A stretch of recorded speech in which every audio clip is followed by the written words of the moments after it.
An ordinary father and his little daughter helped each other survive in the quiet of a small cafe. But one day a wealthy woman burst into their lives, and the pretense of being a family changed everything. The truth proved stronger than any mask. Subscribe to the channel and write in the comments which city you are from. The bell above the door of the small cafe chimed softly, as it always did when someone walked in or out. But most days there was no rush of people. It was a modest place on a quiet street corner, the sort of cafe that relied more on the loyalty of its few regulars than on any passing traffic. The walls were lined with shelves that had once been painted a cheerful cream, but had long since faded to a warm, lived-in beige.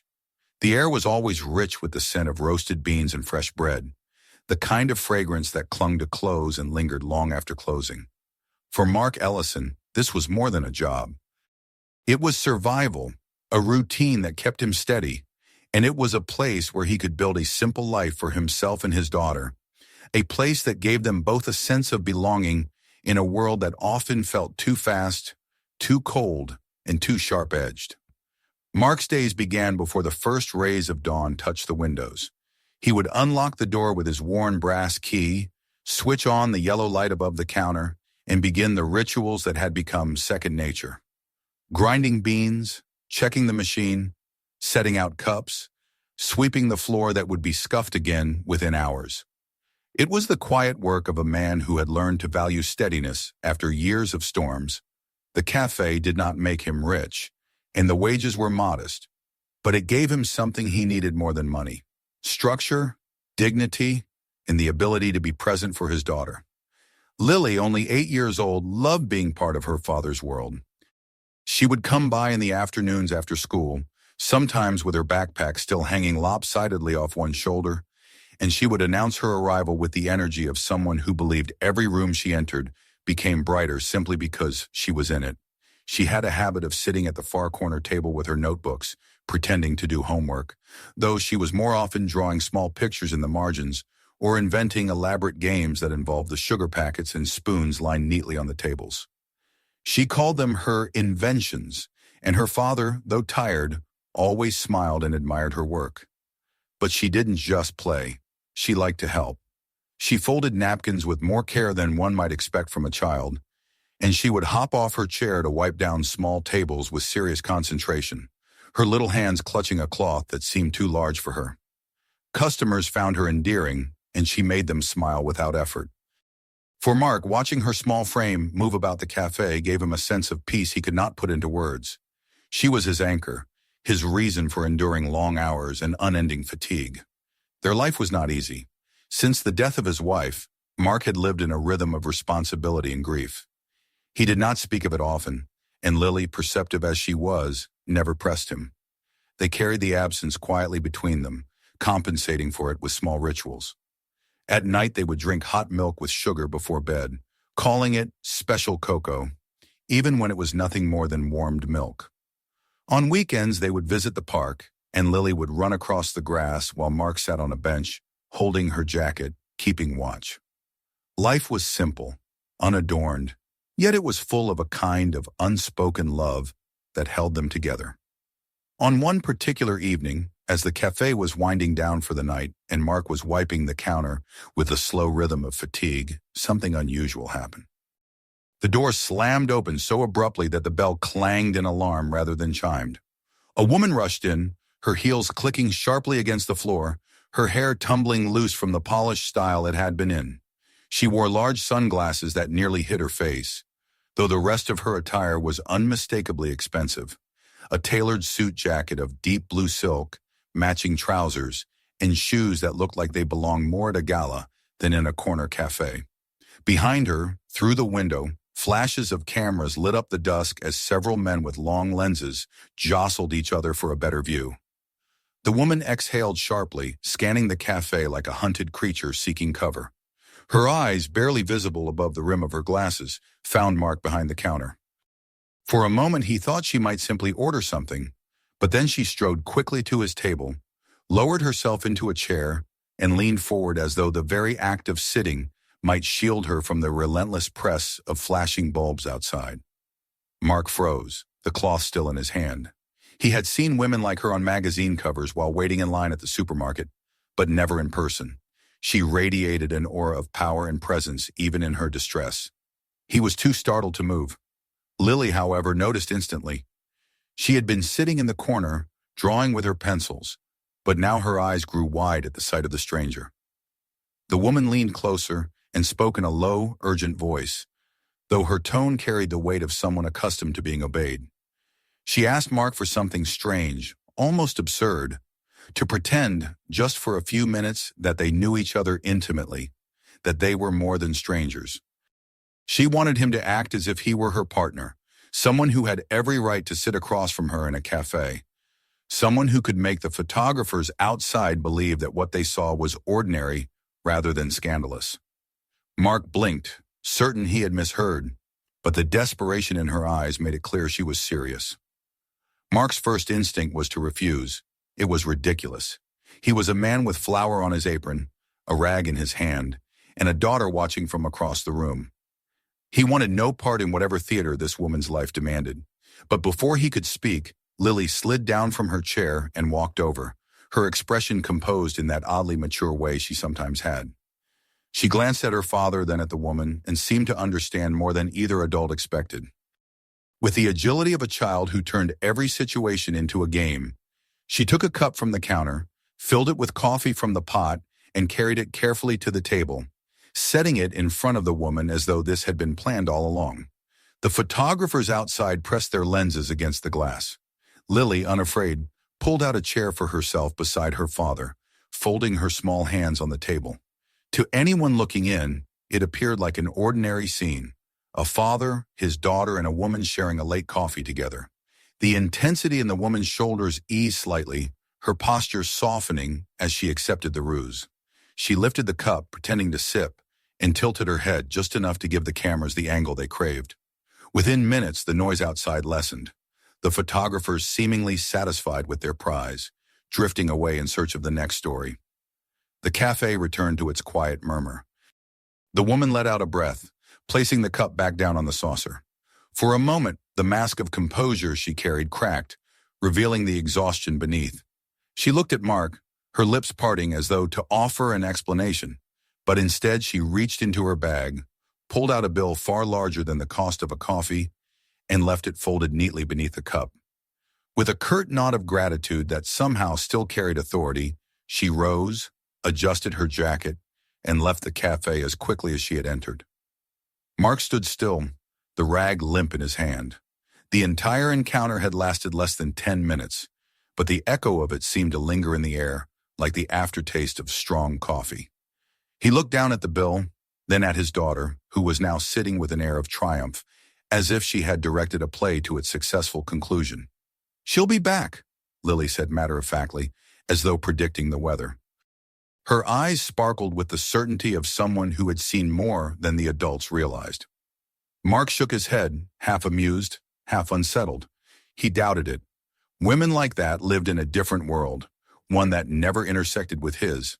And yet, as he locked up the cafe that night and walked home with Lily's small hand tucked into his, he could not shake the strange sense that something had shifted, that the quiet routine of their lives had been brushed by a force far larger than either of them could yet understand. The night after the strange incident, Mark tried to convince himself that nothing in his world had truly changed. He rose at the same hour, brewed the same coffee, and greeted the same handful of regulars who shuffled in before work. The cafe hummed with its usual soft rhythm, and Lily, seated in her corner, busied herself with her homework, humming to herself while she tapped the eraser of her pencil against her notebook. It was a new day, and yet an odd expectancy lingered in the air, a sensation Mark could not shake off, as though the cafe itself remembered what had happened and was waiting for it to continue. By late afternoon, when the golden light of the sun stretched across the windows, the door opened again. Mark turned instinctively, and his heart gave a small jolt he refused to acknowledge. There she was, the same woman from the night before, though today her presence was less frantic. She entered with measured steps, her sunglasses removed this time, revealing sharp, striking features, softened only by a touch of weariness around her eyes. Her hair, perfectly arranged now, gleamed under the cafe lights, and her suit was once again immaculate, a subtle gray that seemed to declare both power and restraint.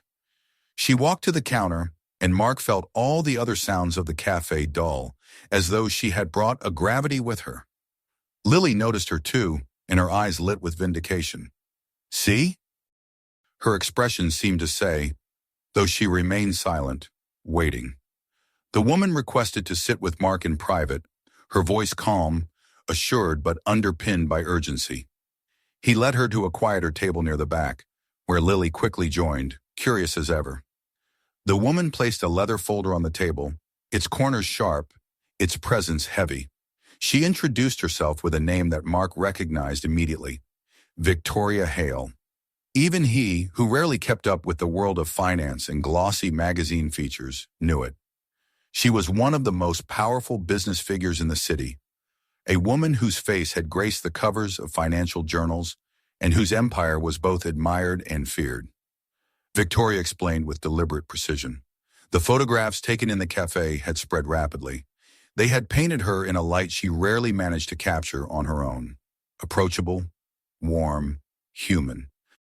For years, her image had been that of an untouchable executive, brilliant yet cold, respected yet distant.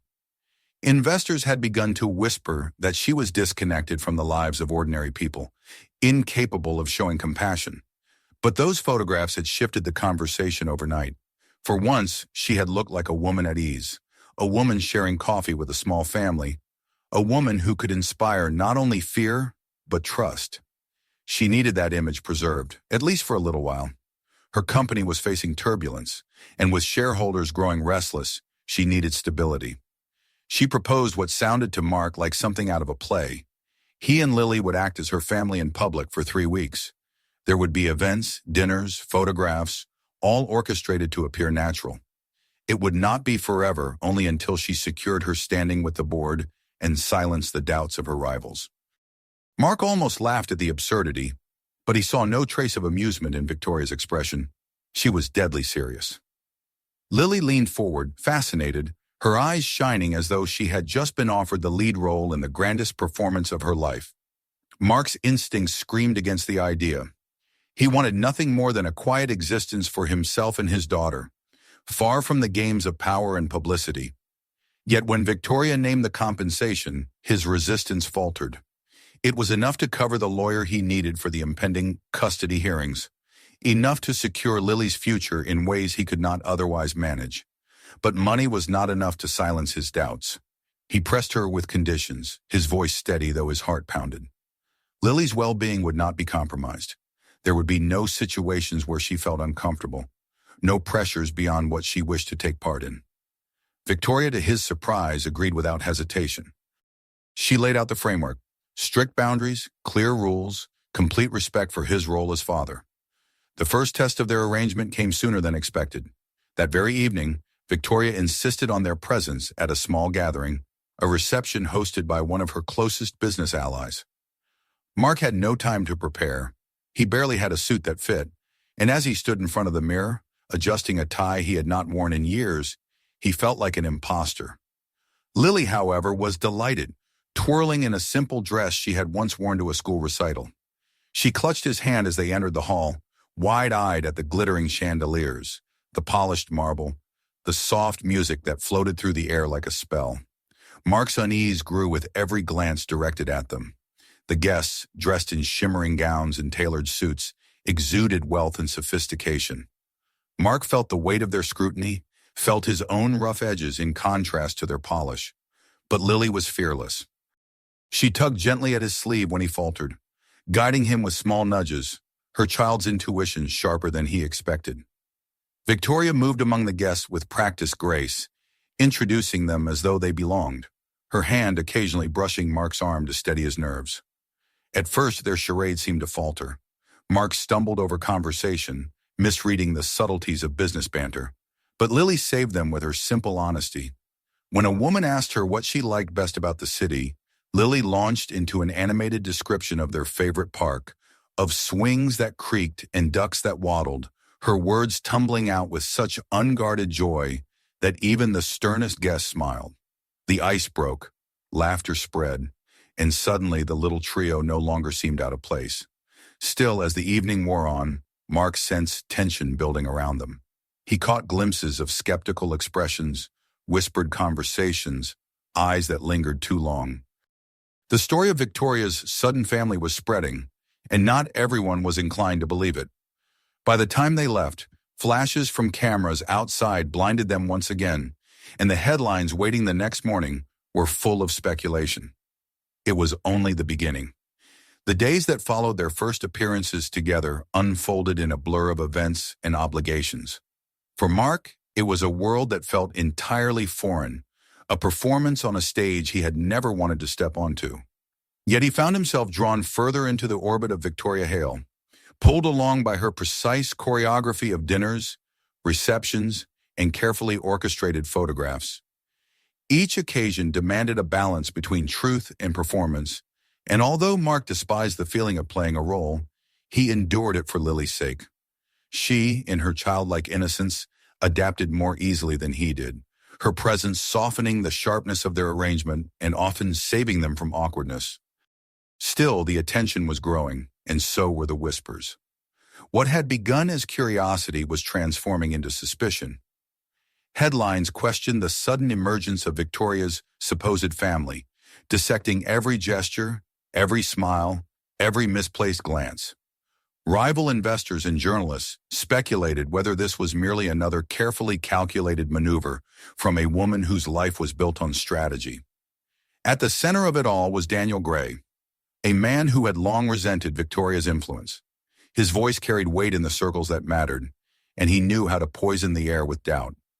It began with subtle articles planted in financial columns, anonymous sources hinting at inconsistencies, stories suggesting that Mark was no more than a prop, a desperate figure who had been paid to play the role of a devoted partner. Soon the insinuations became sharper. Questions arose about Mark's past, his modest work at the cafe, his limited means. Why would a man like him suddenly appear at the side of one of the most powerful women in the city? The public speculation turned darker when Daniel escalated his attack, reaching for the most vulnerable part of Mark's life, his daughter. One evening, as Mark closed the cafe, weary from another day of playing a role he barely understood, a knock came at the door of his apartment. Two officials stood there, their badges identifying them as representatives from Child Protective Services. Their expressions were professional, but their presence struck him like a blow.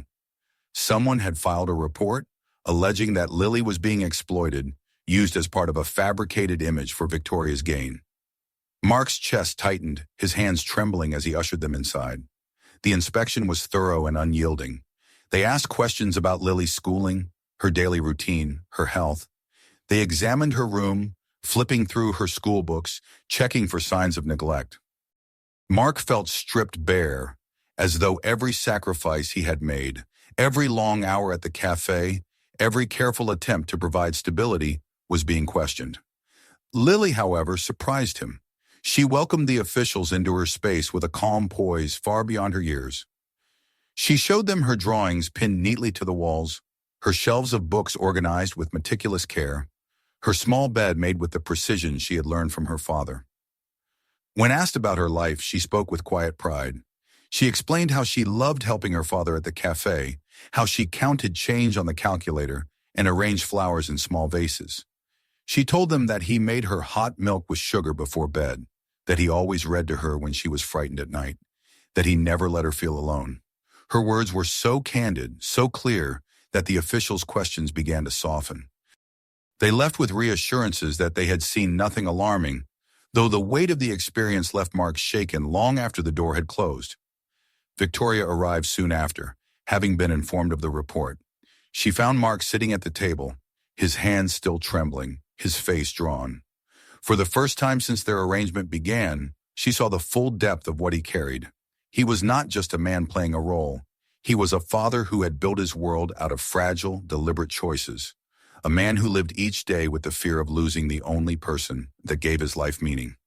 The respect that sparked within her in that moment was unlike anything she had felt before. It was not born of power or strategy, but of recognition. a shared understanding that strength could take many forms, and his was no less formidable than her own. The following week, she invited Mark to accompany her to a high-level meeting with her senior team, insisting that his presence was necessary. He resisted, uncomfortable with the idea, but she persuaded him. It was a meeting to finalize a critical contract, one that could stabilize her company's uncertain position. The room was filled with executives in tailored suits, their voices sharp with technical jargon and financial forecasts. Mark sat quietly at first, his hands folded in his lap, the weight of his presence pressing down on him. But as the discussion grew more heated, he noticed something in the diagrams projected on the screen. It was a detail others had overlooked, a flaw in the engineering that could have disastrous consequences if left unchecked. At first he hesitated, telling himself it was not his place to speak. Yet the thought of silence gnawed at him, the same instinct that guided him at the cafe when something was about to go wrong.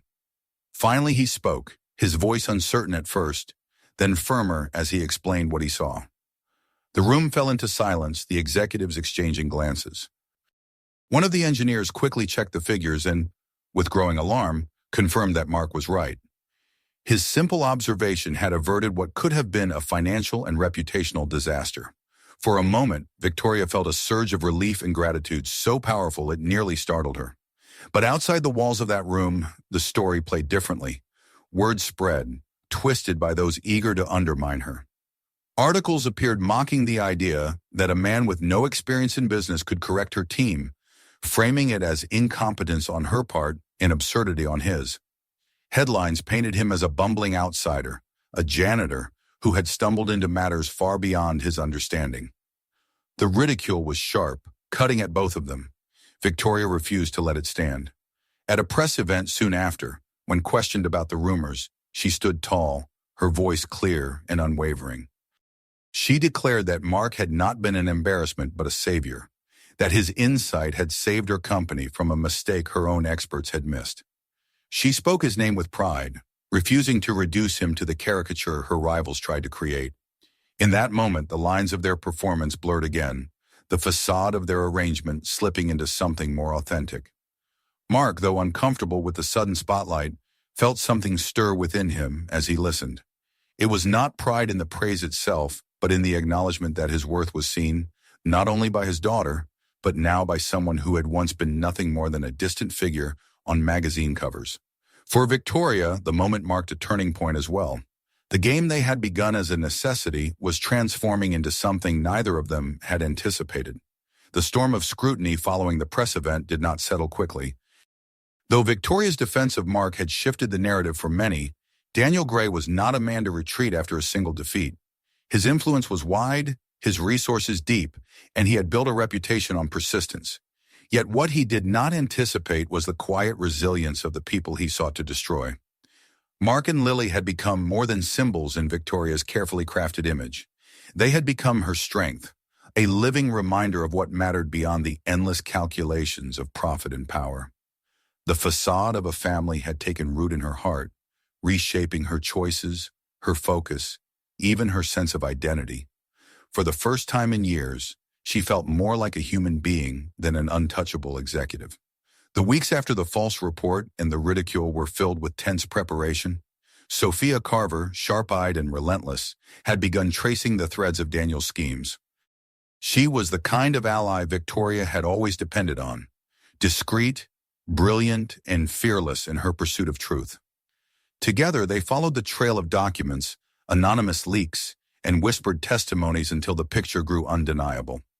Daniel had orchestrated the false accusations against Mark, pulling strings to weaponize child services against an innocent man. Worse still, he had manipulated contracts, hidden financial losses, and used his power to sabotage Victoria's company from within, hoping to profit from her collapse. It was a web of corruption carefully spun, but not careful enough to withstand Sophia's determination. When Victoria finally confronted Daniel, it was not in a boardroom under bright lights, but in the shadowed quiet of a hotel's service corridor, a place stripped of grandeur where words carried their true weight. Mark had not been invited. This was a battle fought on ground Victoria knew best.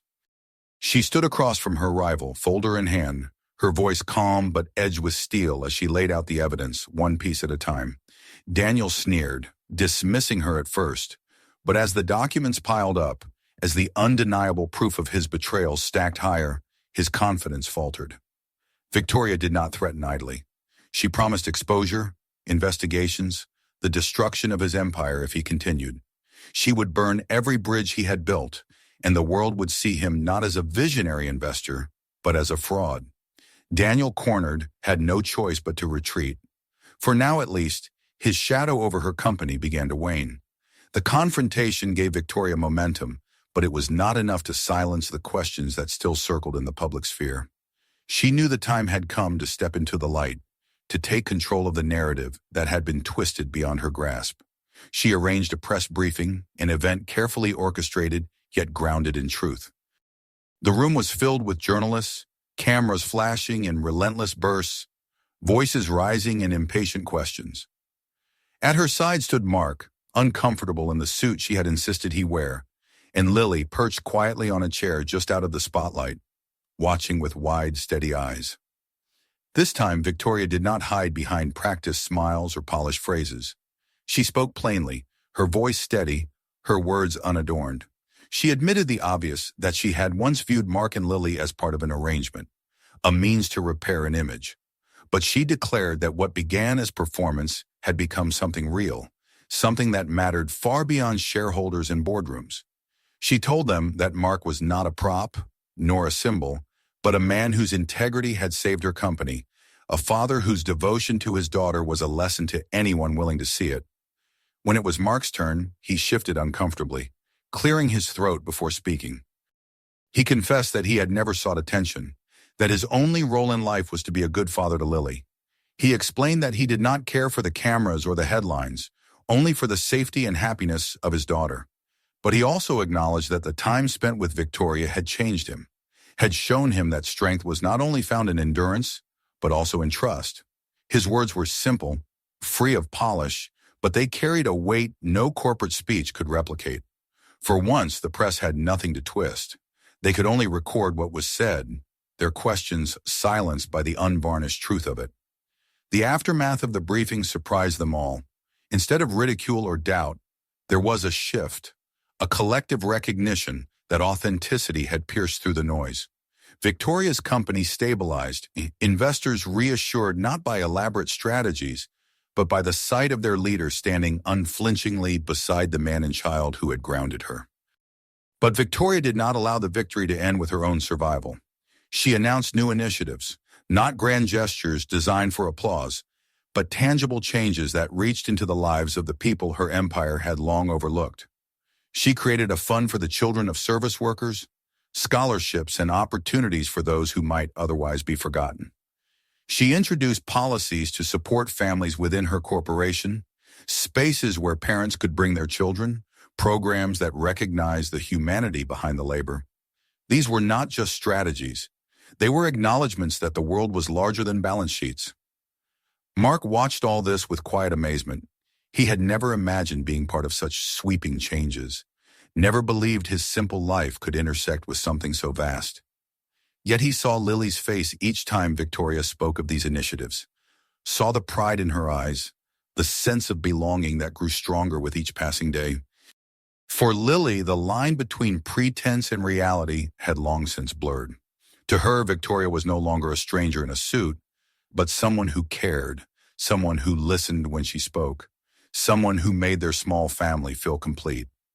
It was not an instant transformation, nor a fairy tale that resolved neatly. Trust was not built overnight. Mark still hesitated, still questioned whether he could fit into Victoria's world without losing himself. Victoria, for her part, wrestled with her fear of vulnerability, the risk of opening her carefully guarded life to someone who could hurt her in ways no rival ever had.